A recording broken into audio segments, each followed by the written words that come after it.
প্রত্যাখ্যান করে নাই, মামলাটি চলমানও রাখে নাই। আমরা অতি দ্রুত এই বিস্ফোরক মামলাটি প্রত্যাহারের দাবি জানাচ্ছি এবং বিডিআর সদস্যদেরকে অতি দ্রুত মুক্তি দিতে হবে।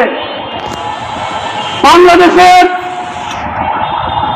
যদি ফ্যাসিস্ট বিরোধী রাজনীতিবিদরা যদি মুক্তি পায়, তাহলে ফ্যাসিস্টের প্রথম আঘাত বাংলাদেশের রাজনৈতিক শরীরটা কেন মুক্তি পাবে না? তাহলে বোঝা যাচ্ছে এখনো ফ্যাসিস্টরা বাংলাদেশে কাপ্পি মেরে বসে আছে। তাদেরকে আমাদেরকে খুঁজে বের করে বাংলাদেশ থেকে বিতাড়িত করতে হবে।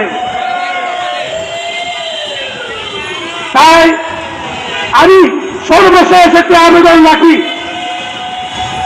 মানুষের কাছে নয়, মহান প্রভুর কাছে, আল্লাহ তাআলার কাছে।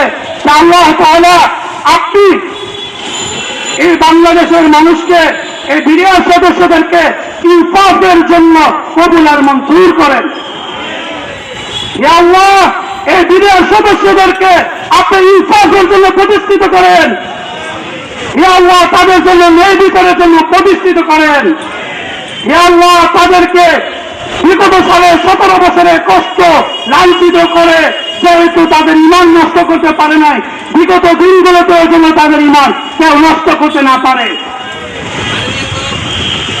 সর্বশেষ আল্লাহ তাআলার বাণী, আউযু বিল্লাহি মিনাশ শাইতানির রাজীম, কুল জাআল হক ওয়া যাহাকাল বাতিল ইন্নাল বাতিলা কানা যাহুকা।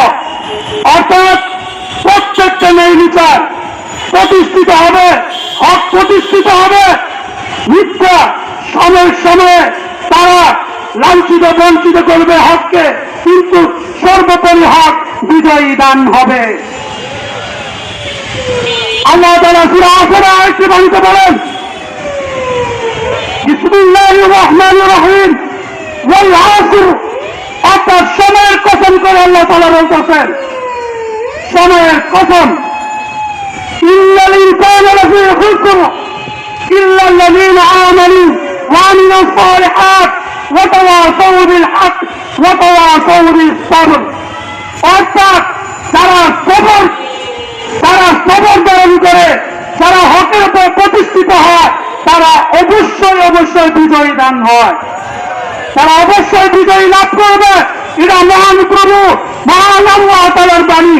হয়তো দুদিন আগে আর দুদিন পরে কেমনি ভাবে ফসিস গিয়েছে, ঠিক তেমনি ভাবে হকের বিরুদ্ধে যারা এখন পর্যন্ত ষড়যন্ত্র করতেছে, তাদেরকে ওই পথ ধারণ করতেই হবে। এমন কোন পথ বাংলাদেশে এখন পর্যন্ত সৃষ্টি হয় নাই। কারণ মহান রবের সাথে যুদ্ধ করবে, মহান রবের সাথে যুদ্ধ করবে, এই ধরনের বাহিনী বিশ্বে কোথাও জন্ম হয় না এবং হবেও না।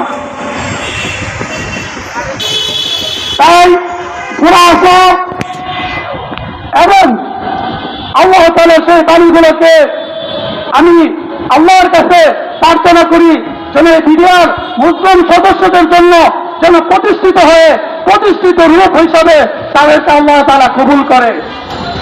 আমরা তখন আরেকটি সূরা পড়ব, ইযা জাআ নাসরুল্লাহি ওয়াল ফাতহ। হক এবং ন্যায়ের সাথে যারা থাকবে, তারা দলে দলে বিজয়ী লাভ হবে। এটা কার বাণী? আমার বাণী? কার বাণী? মহান রবের বাণী। মহান রব বলতেছে যে হকের সাথে যারা থাকবে, খবরের সাথে যারা থাকবে, তাদের জন্য কি থাকবে? বিজয়ী থাকবে। ইযা জাআ নাসরুল্লাহি ওয়াল ফাতহ ওয়া রাআইতান নাস ইয়াদখুলুনা ফী দীনিল্লাহ। দিন প্রতিষ্ঠিত হবে, হক কি হবে? প্রতিষ্ঠিত হবে। আফওয়াজা ফাসাব্বিহ বিহামদি রাব্বিকা ওয়াস্তাগফির। যারা তাসবিহ আদায় করে, যারা তওবা করে, আল্লাহর সাহায্য চায়, যেমন আল্লাহ তাআলা সূরা ফাতিহায় বলে, ইয়াকা না'বুদু ওয়া ইয়াকা নাস্তাঈন। অর্থাৎ আমার বিডিআর সদস্যরা আশা রাখি তারা আল্লাহর কাছে প্রার্থনা করে এবং আল্লাহর কাছে সাহায্য চায়। গায়রুল্লাহ মাধ্যম হিসাবেই আমরা হয়তোবা ব্যবহার করতে পারি, কিন্তু মুসলিমের সাথে সরাসরি কানেকশন তো হয়। আল্লাহু আকবার।